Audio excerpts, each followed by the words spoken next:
Okay, hello. So, Noir and Chaya are on top of Ananda, running away from some of the king's guards behind them, who are shooting arrows at them. But then all of a sudden Ananda slows down and stops, and the girls are wondering why. Then they look in front of them and see one of the king's guard pointing their bow and arrow directly towards them. That's where we left off. Nil is still nowhere to be seen for quite a while. So, we'll see what happens. Chapter 29.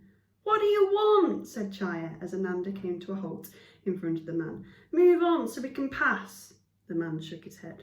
No. Are you joking? Said Chaya. We have an elephant. Move unless you want to be flattened. And you stay there unless you want me to shoot the elephant. Something rustled through the trees, and about 10 men surrounded the girls. They all carried bows and arrows like the first, and they were bare-chested and wore dirty sarongs tied up to their knees. Chaya stared at them. Bandits? We've been waiting for you, said the first man. He seemed like the leader and looked slightly less scruffy than the rest. We have something of yours. Something of theirs? Whatever did he mean? There was more rustling through the bushes, and someone else emerged. Nil! Chaya slid off Ananda and threw her arms around the bedraggled Nil, followed by Noir, who did the same. Nil, are you okay? So they weren't actually king's men, who were bandits. The bandit holding Nil rolled his eyes, and Nil blushed ferociously. He gave the girls an awkward pat and untangled him hastily. Yeah, I'm fine. I'm so glad to see you. The men gathered around Ananda, and one tried to rub his side. Ananda swayed and shook his head. Hey, what are you doing? Yelled Chaya. He doesn't like that. We're taking him, said the bandit leader. Why do you think we're waiting for you? Gamage, said Neil to the leader. That's elephant's getting agitated. Someone could get hurt. Lead him to our place then, boy, said Gamage, backing away from the sidestepping Ananda. So Gamage is the lead bandit. We can chain him up until he's used to us. Why would you do that? Said Chaya. Get away now before he mows you down. Gamage turned to them. Listen, children, we'd rather kill this beast right now and take his tusks if we had our way, but we had orders to take him unhurt, so help us and nothing need happen to him. Orders? Said Chaya. From who? Stop asking questions. Gamage looked irritated as the other men stepped back from Ananda, whose massive body kept moving from side to side. Something crunched under the elephant's foot, sending the men retreating even further. If the animal keeps doing this, we'll have no choice but to shoot. So elephant tusks are often sold for an awful lot of money, which is one of the reasons why they're endangered. So the bandits would want to do this, but they've had orders not to, but we don't know who these orders are from. Chaya darted up to Ananda and shooed the men away. Slowly he calmed down as he saw the three of them, even rubbing his trunk on Nil's head. Nil rubbed him on the back. I missed you too, Ananda. Heartwarming as this reunion is, says Gamage, we need to be taking the elephant now. So if you lead him our way, it's in your and the animal's best interest. Try anything and we'll shoot. Chaya glanced at Nil and he nodded slightly. They didn't want Ananda to be hurt. We'll bring him, said Nil. The men led the way, and all the while looking suspiciously at children. They followed Gamage and his men to a kind of jungle hideout. Little wooden huts squatted low among smaller trees in a clearing, and on the central platform a few other men sat smoking and chatting.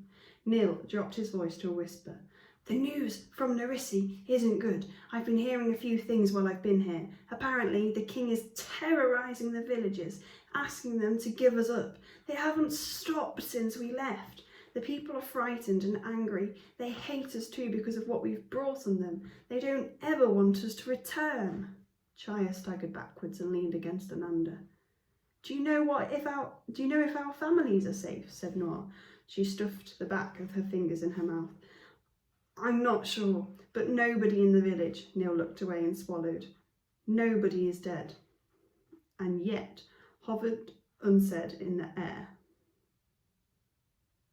Yeah, because he's not yet. Father would try to reason with the king, said Chaya. He'd do the best for the village. I don't think he can do that much at the moment, said Nil. Why not? He'd do anything for the villagers. Nil looked absolutely miserable. He's been arrested, Chaya. Chapter 30. Chaya was speechless. The village was in turmoil and Father was in jail. Things couldn't get any worse than this. Noir hurriedly changed the topic as if that would make Chaya forget. Why did the bandits take you, Nilan? They wanted me to lead them to you and Ananda. They must want him for his tusk, said Noir. No, they were telling the truth. They do want him alive and unhurt. It's probably to sell him on. She exchanged worried glances with Nil. Chaya stared ahead towards the platform. Her village was in danger and she needed some time to think. Gamage and the men were sitting on their hunches, talking to the others. They want him for Sina and the king's half-brother, said Nil. What? Chaya was stunned. She turned her full attention to Nil. So it's true. The banished prince really is back for the throne. Yes, and these men are on his side. Ananda is the king's elephant, the state elephant. They want him alive for Sina.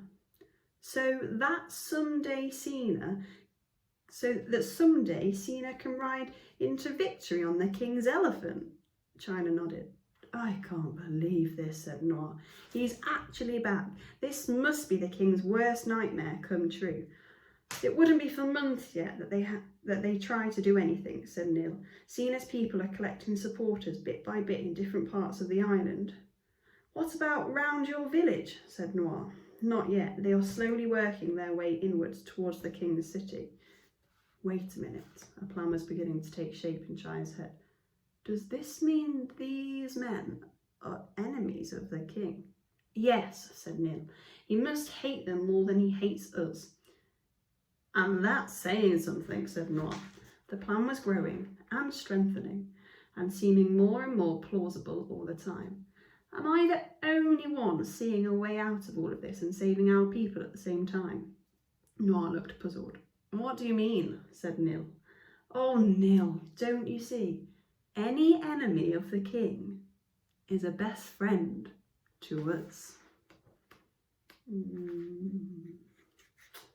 Let's do the next chapter as well. That's a good point.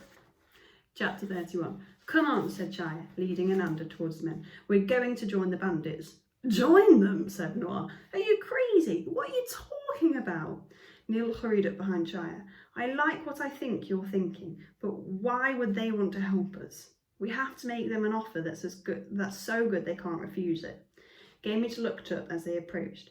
Ah, ready to leave at last, he pointed behind him.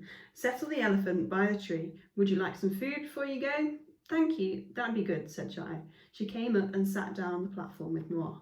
Gamage shouted something at a man inside of one of the huts, and he came out bringing bowls of manioc and wood apples, and he sat them down in front of them. Chaya broke the shell and dug into the wood apple hungrily.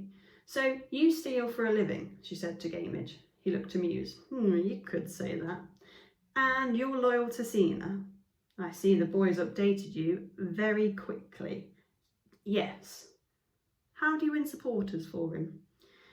Most people hate the king, so it's not that difficult, said Gamage, but even so, it's harder than you think. We employ some less noble tactics sometimes. Like what? Said Noir. Gamage shrugged. We loot villages to make the people feel unsafe. It turns them against the king because he's supposed to look after them. That way, they're more open to someone new stepping in. Sina pays you to do these things, Chaya thought, took a swig of water from the clay pitcher. I thought he was a good person. I don't think he knows everything we do. What matters is winning supporters and getting rid of the king. Very few people have even seen Sina. He has trusted advisors who handle everything. Well, that's all very interesting, said Chaya. She cleared her throat. We have an offer for you. Gamage snorted. What offer? An offer of what? We weren't asking nicely for the elephant. We would have taken him anyway. We want to join you. Gamage laughed outright at that. Why would we want you? I think we'd be the biggest asset to you. We can directly help Sina in his victory. And I think we'll leave it there.